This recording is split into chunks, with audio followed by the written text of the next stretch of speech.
নমস্কার বন্ধুরা, আমার channel stitch and cook by সোমাতে আপনাদের সকলকে জানাই স্বাগত। চলে এসেছি আজকে নতুন আর একটা ভিডিও নিয়ে। আজকের ভিডিওতে আপনাদেরকে গোল পিঠে কীভাবে পল্লী বাটন বসাতে পারেন তো সেটাই আজকে ভিডিও আপনাদেরকে দেখিয়ে দেবো। দেখতে পাচ্ছেন এখানে কত দারুণ দেখাচ্ছে পেছনের ডিজাইনটা। তো অবশ্যই করে কিন্তু পুরো ভিডিওটা প্রথম থেকে শেষ পর্যন্ত দেখতে থাকুন এবং ভিডিও ভালো লাগলে লাইক করতে একদমই ভুলবেন না এবং চ্যানেলটিকেও সাবস্ক্রাইব করতে ভুলবেন না। তো এখানে দেখুন, দেখতে পাচ্ছেন আমার এখানে পিঠটা গোল হয়েছে। তো আমি এভাবে দেখালে আপনারা যে কোনো পিঠে কিন্তু খুব সহজে পল্লী বাটন বসিয়ে নিতে পারবেন এই একই পদ্ধতিতে। তো তার জন্য প্রথমে দেখুন এখানে পিঠটা আমি আগে থেকে কাটিং করে রেখেছিলাম। তো এইটা আমি একটা ব্লাউজে মানে ব্রাকাট ব্লাউজের পেছন পার্ট। তো আপনারা যে কোনো ব্লাউজেরই কিন্তু এটা পেছন পার্টের ডিজাইনটা করতে পারেন। তো এখানে দেখতে পাচ্ছেন লাইনিং কাপড়টা মেন মাপে একই রকমভাবে কিন্তু কেটে নিয়েছি। আর এখানে আমি আগে থেকে পল্লী বাটন বসিয়ে তৈরি করে রেখেছিলাম। এই পল্লী বাটনগুলো বসানো তৈরি করা কিন্তু খুবই সহজ। এটার ভিডিও অলরেডি আমি আগে দিয়েছি, যারা দেখেনি একবার দেখে নেবেন। তো এখানে দেখুন, দেখতে পাচ্ছেন এটা কিন্তু মেন কাপড়টা আমার সোজা দিকে আছে। এই সোজা দিক থেকে কিন্তু এখানে পল্লী বাটনগুলো আমাদের বসাতে হবে। আর এখানে আমি 3 ইঞ্চি নিচে একটা দাগ দিচ্ছি, কারণ এখানে আমরা ফিতে অ্যাটাচ করব তার জন্য। এরপর দেখুন প্রথমে কি করব, আমি মেন কাপড়ের উপরে কিন্তু প্রথমে পল্লী বাটনগুলো বসিয়ে নেব এক এক করে। তো এখানে আমি প্রথমেই 1 ইঞ্চির মতো গ্যাপ দিয়ে দিলাম, কেননা আমাদের হাফ ইঞ্চি পুর লাইনে সেলাই চলে যাবে, তারপরে কিন্তু আমাদের জয়েন্টের জন্য লাগবে। তার জন্যই কিন্তু আমি 1 ইঞ্চির মতো কিন্তু ছেড়ে তারপর থেকে পল্লী বাটনগুলো বসানো শুরু করছি। তো দেখতে পাচ্ছেন আমি কিন্তু খুব সহজে পল্লী বাটনগুলো বসিয়ে নিচ্ছি। আর এটা কিন্তু আমার সিঙ্গেল চাপ নয়, এটা আমার ডাবল চাপেই কিন্তু আমি করছি।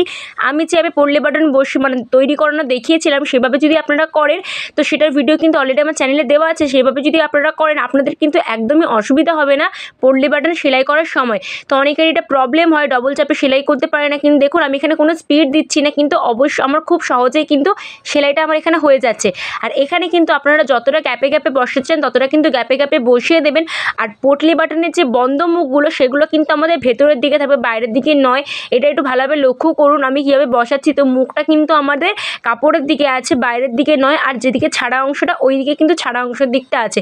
দেখতে পাচ্ছেন আমি সেমভাবে কিন্তু সবগুলো কিন্তু পল্লী বাটনগুলো বসিয়ে নিচ্ছি যতটা গ্যাপ অনুপাতে আমার দরকার। আপনারা যদি কাছাকাছি দিতে চান তাহলে একটু কাছাকাছি দিয়ে দেবে।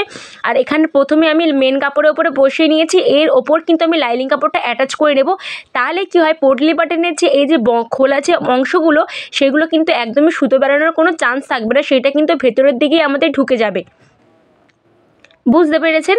আর এবার দেখুন এটা কি করেছে, আমি মেন কাপড়টা কিন্তু আমার সোজা দিকেই আছে, তার উপরে লাইনিং কাপড়টা রেখেছি। রেখে যেই সেলাইটা এক্ষুনি আমরা করেছিলাম পল্লী বাটনের সেলাইটা, ঠিক তার উপর থেকে সেলাইটা করতে হবে, যেন পল্লী বাটনের যে বন্ধ করার যে সুতোটা বা কাপড়টা সেটা যেন কোনো না দেখা যায়। হয়ে যাবার পর এটার উপরে একটা চাপ সেলাই করে নিতে হবে। আর ভিডিও বাইরে লাইক করতে কিন্তু একদমই ভুলবেন না, চ্যানেলটিকে সাবস্ক্রাইব করতেও কিন্তু একদমই ভুলবেন না।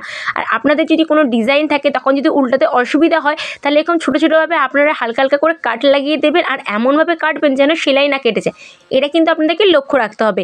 এরপর দেখুন এটা হচ্ছে মেন কাপড়টা, ওপরে কিন্তু আমি চাপ সেলাই দিচ্ছি না, এটা কিন্তু লাইনিং কাপড় আছে, লাইনিং কাপড়ের উপরে চাপ সেলাই দিয়ে দিয়েছি। দিয়ে এরকমভাবে উল্টে নেব, উল্টে এর ওপর থেকে ফিনিশিংয়ের সঙ্গে কিন্তু আমাদের এখানে চাপ সেলাই দিয়ে দিতে হবে এবং ইস্ত্রি করে নিতে হবে।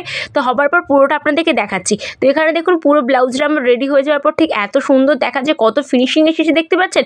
আর পল্লী বাটনগুলো দারুণ লাগে। তো অবশ্যই চ্যানেলটিকে সাবস্ক্রাইব করে নিন নতুন নতুন ভিডিও দেখতে হলে এবং শিখতে হলে। এবং আমার ভিডিও ভালো লাগলে লাইক করতে কিন্তু একদমই ভুলবে না। তো দেখা হচ্ছে অন্য কোনো নতুন ভিডিওতে। আজকের জন্য টাটা।